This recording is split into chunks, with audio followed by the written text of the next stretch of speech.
अस्सलाम वालेकुम बच्चे, कैसे हैं आप? ठीक ठाक हैं? उम्मीद है कि आप सारे बच्चे खैर खैरियत से होंगे and you all will be having a good time of your life. अब इसलिए इस दौर में कहना बड़ा अजीब सा लगता है, have a good time of your life, but we should be very thankful to Allah for everything he has blessed us with. हम तकलीफ़ों को ज़्यादा याद करते हैं ज़िंदगी में, परेशानियाँ ज़्यादा याद करते हैं, रहमतें उतनी शायद याद नहीं करते। So even that time which we feel is probably the toughest time of our life, it is still a very blissful thing. कम से कम वक्त तो है ना, एटलीस्ट आप जिंदा हैं, सर्वाइव कर रहे हैं, that is a blessing, itself एक ब्लेसिंग है।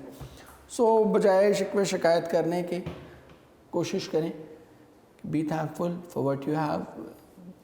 सबसे पहले तो ज़िंदगी का शुक्र अदा करें, बिकॉज ये सांस का आना जाना एक ऐसी चीज़ है कि there is no substitute to it. एक लम्हे में अल्लाह आपको इस दुनिया से रुखसत भी कर सकता है, और एक ज़िंदगी में कोई ना कोई तो ऑब्वियसली ऐसा मोमेंट ज़रूर आता है कि जब ये एक आप सांस एक्सेल करेंगे और उसके बाद दोबारा इनहेल नहीं कर पाएंगे हम। सो इटसेल्फ यही खुदा का शुक्र है कि अभी वो लम्हा नहीं आया। बहुत से लाखों करोड़ों लोग शायद इस वक्त ऐसे हैं जो एक सांस लेने को तरस रहे हैं, जो वेंटिलेटर्स पर हैं, जो ऑक्सीजन के बगैर सांस नहीं ले पा रहे। तो ये जो हम इतनी आसानी से सांस ले रहे हैं, in itself it is a blessing. So परेशान होने की, घबराने की ज़रूरत नहीं है। वैसे तो ये जुमला हमारे बड़े सियासी मानों में इस्तेमाल होता है कि सबसे पहले तो आपने घबराना नहीं है, लेकिन मैं लिटरली कह रहा हूँ कि आपने घबराना नहीं है, ज़रूरत नहीं है इसके भी। अल्लाह खैर करे, अल्लाह से दुआ करें, अल्लाह ताला हम सबको महफूज रखे। आज बेटे हम चैप्टर नंबर 12 मैंने ऑलरेडी मेंशन कर दिया हुआ है, उसी को कंटिन्यू करेंगे। कल हमने इसको स्टार्ट किया था।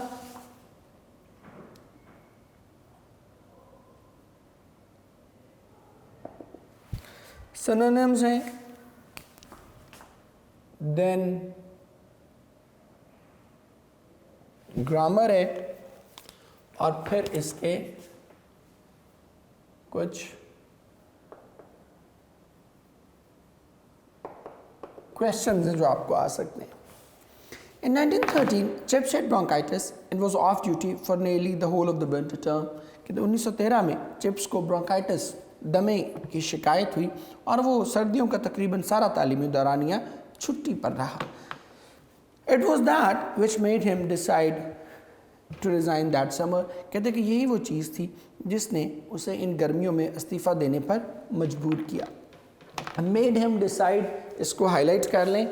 हमने करेक्शन वाली जो एक्सरसाइजेस थी उसमें किया कि let, make, help, better,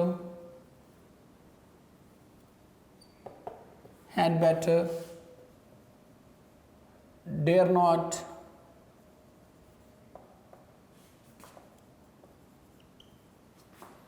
need not, rather, rather than। इन सब के साथ हमने क्या किया था? बाकी और भी हैं लोग, फील, वो भी हम कर लेंगे। इन सब के साथ क्या आएगा? इन सब के साथ बेयर इन्फिनिटिव आना है। तो यहाँ पर देखिए मेड हिम टू डिसाइड नहीं है, मेड के बाद अगला वर्ब उसने यूज़ किया तो वो simple first form of verb है, बेयर इन्फिनिटिव है। मेड हिम टू डिसाइड नहीं है, मेड हिम डिसाइड। हालांकि हम अगर करते तो हम क्या कहते? Made him to decide, made him decide. After all it was a good ripe age. Ripe कहते हैं मैच्योर। कहते कि बहरहाल ये एक अच्छी खासी पुख्ता उम्र थी। And Rawlson's straight words had in some ways had an effect. Straight, अब इसका मतलब है डायरेक्ट, तो मतलब है ही, लेकिन इसका मतलब हार्श भी है, क्रूअल भी है। और रॉल्सन के तीखे अल्फाज ने भी यकीनन कुछ ना कुछ असर दिखाया था। He felt that it would not be fair to hang on. Hang on ये फ्रेजल वर्ब है आपका, हैंग ऑन का मतलब होता है डटे रहना, चिमटे रहना। कंटिन्यू के मानों में आप इसको इस्तेमाल करते हैं।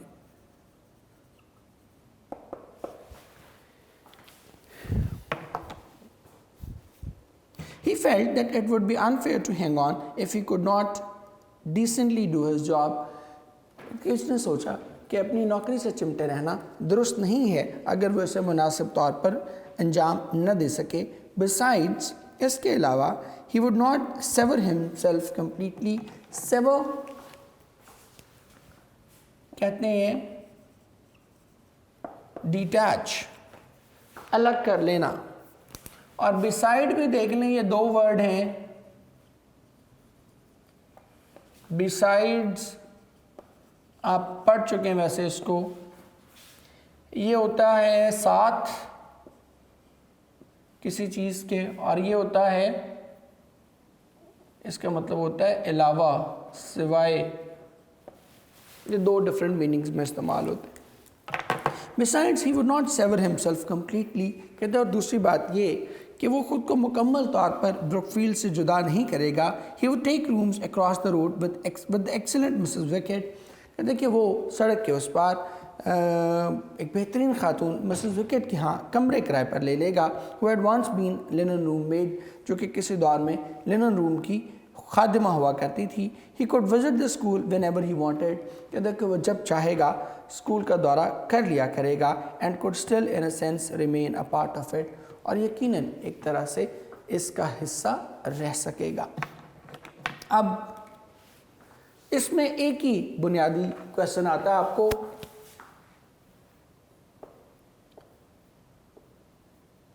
when and why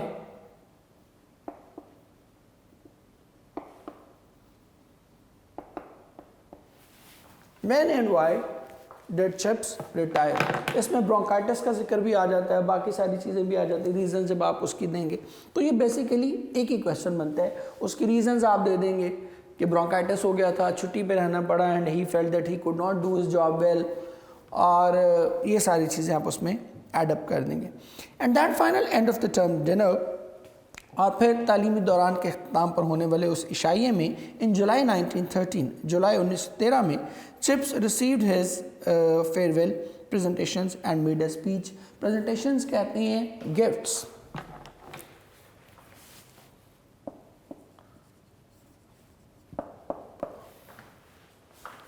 कहते और फिर 1913 में चिप्स ने अपनी अलविदाई तहफ़ वसूल किए एंड मेड अ स्पीच, और एक तकरीर की।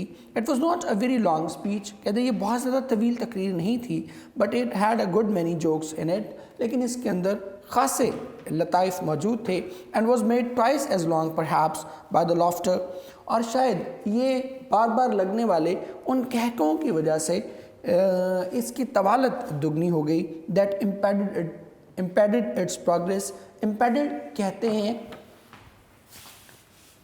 impeded हिंडर, रोकना किसी चीज़ को ना, हिंडर के मानों में ये स्टॉप भी कर सकते हैं, चेक भी कर सकते हैं। कहते कि ये कोई बहुत ज़्यादा तवील तकरीर नहीं थी, लेकिन इसके अंदर अच्छे खासे लताइफ मौजूद थे, और इसकी तवालत उन बार बार लगने वाले कहकों की वजह से दुगनी हो गई थी, जो बार बार इसकी राह में रुकावट बन जाते थे। कि मतलब वो ज़ाहिरी बात है, कोई जोक सुनाता था तो लड़के हंसना शुरू कर देते थे, तो उन कहकों की वजह से उसको अपनी तकरीर रोकना पड़ती थी। तो जो तकरीर वो उसने 5 मिनट में करनी थी, वो क्या हुई, 10 मिनट में हुई। अब याद रखें कि ये वो चिप्स है who was not liked much at Brookfield, के ब्रुकफील्ड में उसको बहुत ज़्यादा लोग पसंद नहीं करते थे। लोगों की नज़र में कोई हीरोइक किस्म का टीचर नहीं था। लेकिन हमने वो देखा ना, कॉन्फ्लिक्ट रेजोल्यूशन कल वाले लेक्चर में हमने की थी कि किस तरह उसने अच्छी अपनी बातें उनको ग्रैस्प किया, पुरानी छोड़ी, और एक नई शख्सियत के तौर पर उभरा। और वो एक नई शख्सियत नहीं है, मैं बार बार कहता हूँ कि chips is the representative of his era, वो अपने दौर का, अपने अहद का नुमाइंदा है। तो इट मीन्स कि वो लोग जो पहले उन तब्दीलियों को नापसंद करते थे, वो भी आहिस्ता आहिस्ता क्या हो रहे थे, उन तब्दीलियों के हामी बनते जा रहे थे, उन तब्दीलियों को दिल से कबूल करना शुरू हो गए थे। और जब उन्होंने उस तब्दीली को दिल से कबूल कर लिया तो फिर जो नई जनरेशन थी जिनको बॉयज़ के थ्रू अब रिप्रेजेंट किया जा रहा है, उन्होंने भी क्या किया, पुराने लोगों को दिल से ना सिर्फ कबूल करना शुरू कर दिया बल्कि उन्हें इज्जत देना शुरू कर दी, उनके साथ मोहब्बत करना शुरू कर दी। There were several Latin quotations in it. Quotation आपकी जो UHS की vocabulary है, उसका वर्ड है, बार बार आपको बता चुका हूँ, UHS vocabulary या MD-CAT vocabulary अब उसको कहना चाहिए, UHS vocabulary नहीं कहना चाहिए।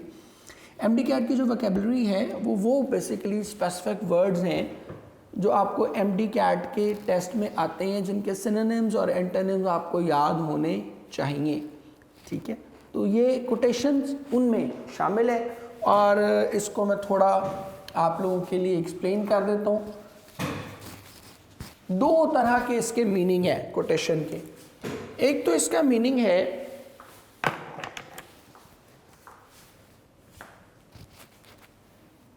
जिसको हम कहते हैं टैग, मैक्सिम, रेफरेंस,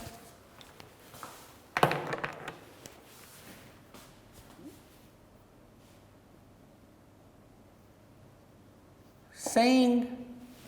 एक तो सारे के सारे इसके मीनिंग ये वाले हैं, ये एक भी मीनिंग है एक इसके, और दूसरा इसका एक मीनिंग है ऑफर, बिल, एस्टिमेशन,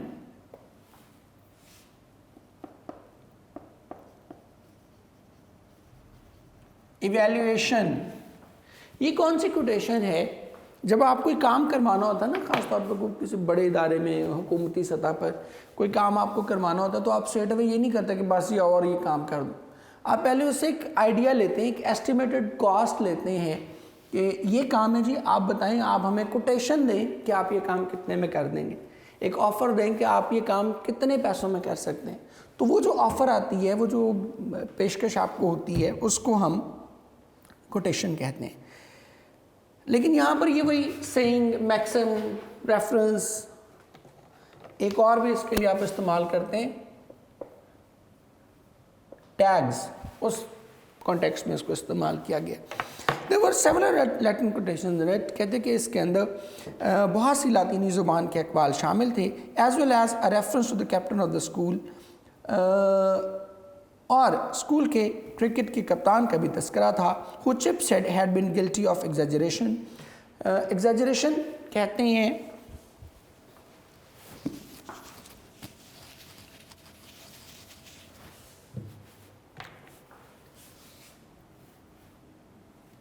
एग्जैजरेशन हम कहते हैं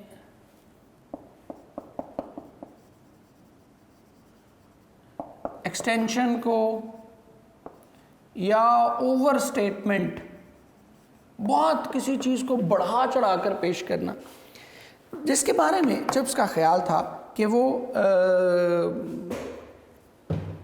एग्जैजरेशन का मुर्तकिब हुआ है in speaking of his Chips services to Brookfield के लिए चिप्स की खिदमात का तज़किरा करते हुए।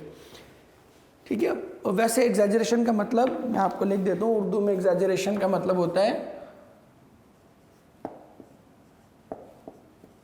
मुबालगा आराई। अब आप ये ना सोचिएगा इससे तो वो अंग्रेज़ी अच्छी थी इसीलिए मैंने उसको एग्जैजरेशन ही बोल दिया था। मुबालगा आराई इसको कहते हैं, बहुत बढ़ा चढ़ा कर किसी को पेश करना। कहते हैं कि इसके अंदर बहुत से लातीनी ज़ुबान के अक़वाल भी थे और स्कूल के कप्तान का तज़किरा भी, जिसके बारे में चिप्स का ख्याल था कि वो ब्रुकफील्ड के लिए इसकी खिदमात का जिक्र करते हुए मुबालगा आराई का मुर्तकिब हुआ है कि उसने इसकी खिदमात को बहुत बढ़ा चढ़ा कर पेश किया है।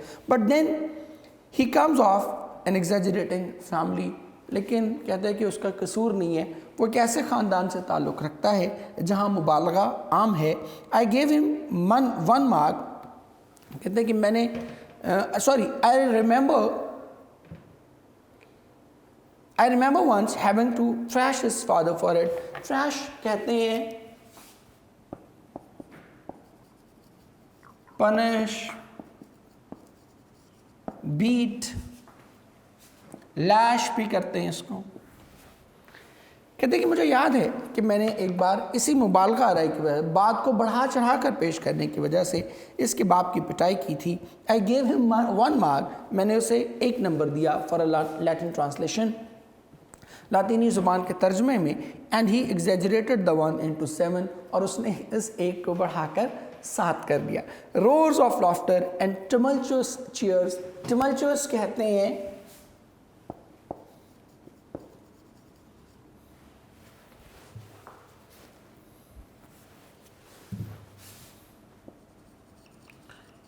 अप्रोरियस, नॉइजी, और टमल्चुअस आपकी एमडी कैट वोकैबुलरी का हिस्सा भी है। अप्रोरियस, नॉइजी, और चीयर्स कहते हैं एप्लॉज, तालियां या क्लैपिंग।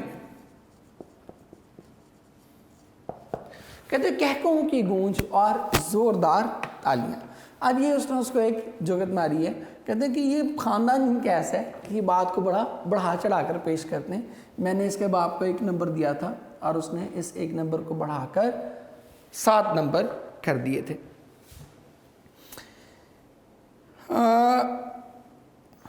इसमें एक जो क्वेश्चन आता है,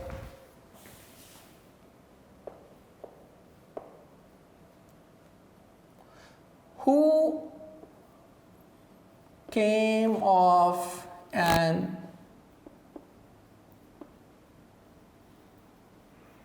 exaggerating family, बल्कि who did come off होना चाहिए, sorry, who did come off an exaggerating family according to Chips। तो वही कैप्टन ऑफ द स्कूल का आप तस्करा कर देंगे। And then he mention that he had been at Brookfield for 42 years.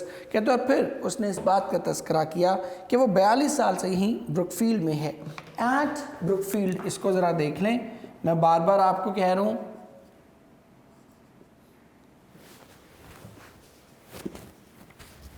Eight Brookfield.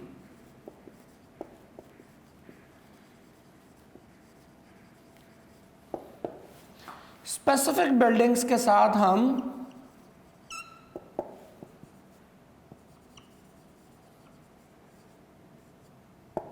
Buildings के साथ क्या यूज करते हैं?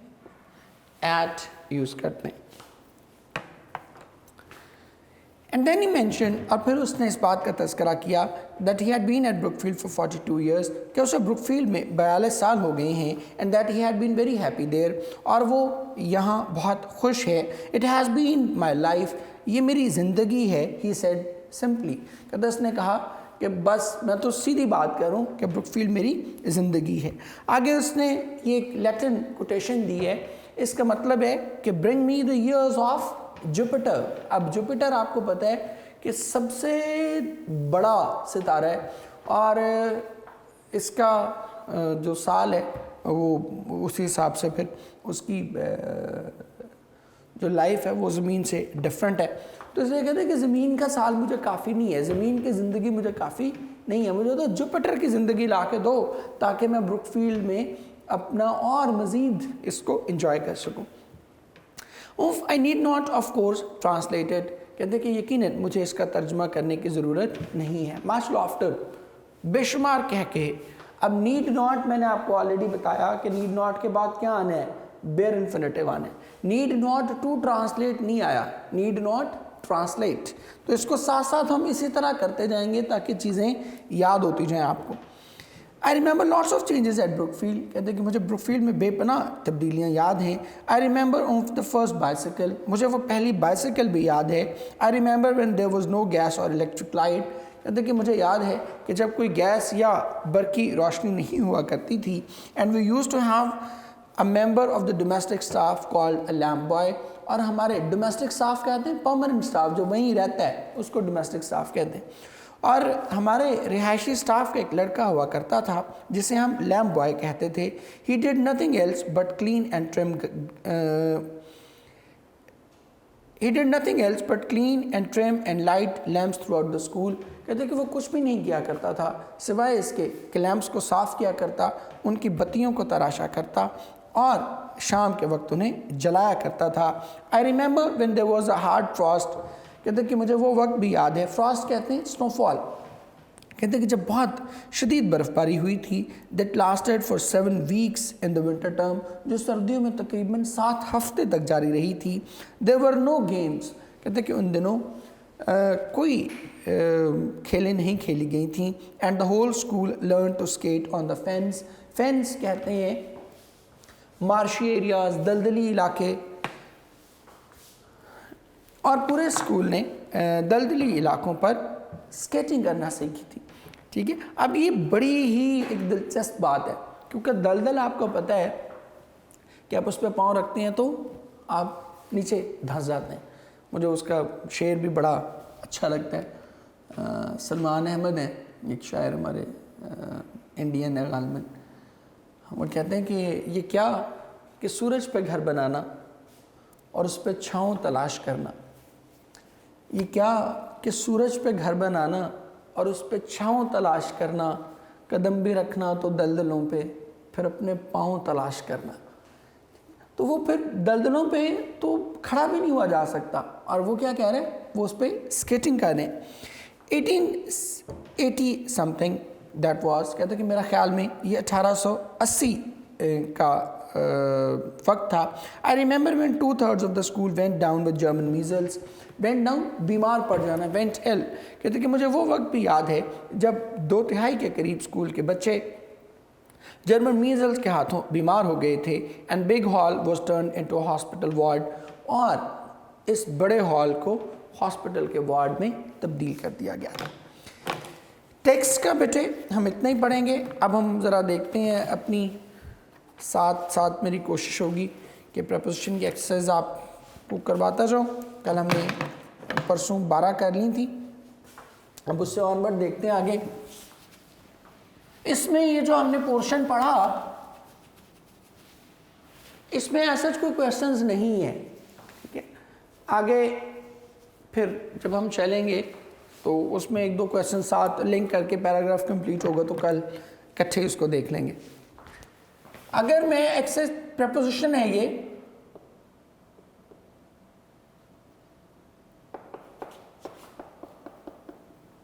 एक्सरसाइज 13, इसकी बात करें हम. He can not pull on with his wife. Pull on गुजारा करने के मानों में इस्तेमाल होते हैं, तो he can not pull on well with his wife. मैं लिख भी देता हूँ, ठहरें. 1 2 3 4 5 6 7 8 9 10. He cannot pull on with his wife. Option हम यहाँ पे चूज करेंगे, option alpha. Then he stood in the middle of the room. Middle वगैरह के लिए आप क्या करते हैं, इन ही इस्तेमाल करते हैं. ऑप्शन इसमें बनेगी जी, ऑप्शन सी. नेक्स्ट देखिए, he is blind to reason. अब ये देख लें, इसमें थोड़ा सा एक आएगा, मैं उधर नीचे लिख देता हूँ ताकि आप लोगों के लिए उसको समझना आसान रहे.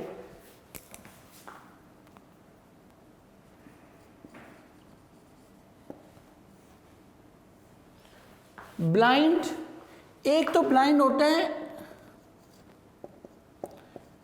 नाबीना होना, मतलब फिजिकली ब्लाइंड होना, उसको आप कहते हैं. दूसरा ब्लाइंड होता है कि किसी पे बेअसर होना, कि मतलब कोई बात वो अपनी आंखों से देख ले, सुन ले, तो उसको भी कोई असर. जैसे हमारी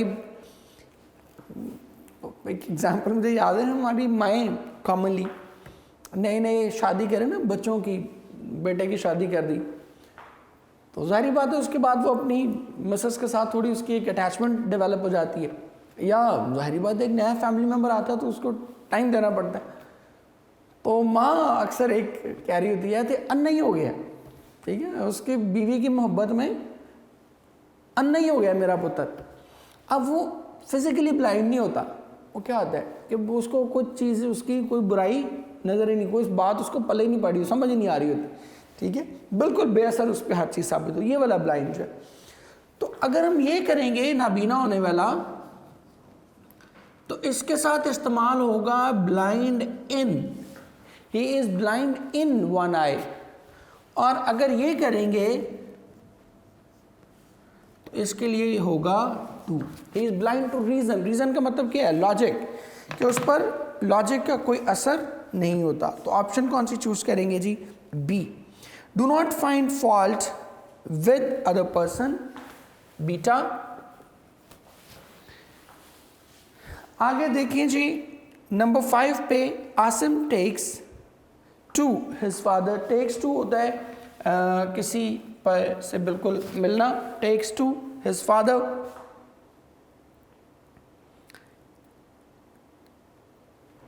नहीं सॉरी, टेक्स आफ्टर, सी है ये, मैंने गलत उसको, takes after. Number 6, my mother stays at home, number D. आगे देखिएगा जी, cats like to sit on the roof, delta. Number 8 पे, he does not care for me, यहां भी option delta. Number 9, he will arrive.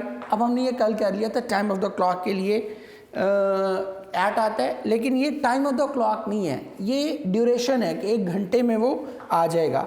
He will arrive in an hours time, option इसमें करेंगे C. और delta देखिएगा, last one देखिएगा, he was destined to become a poet. So यहाँ पर हम ऑप्शन चूज करेंगे, ऑप्शन। ले बेटे, इसके साथ ही आज का ये हमारा लेक्चर ख़त्म होता है। कल यहीं से इसको वाइंड अप, यहीं से कह रहे हूँ स्टार्टअप करेंगे इसका, और फिर देखेंगे इंशाल्लाह।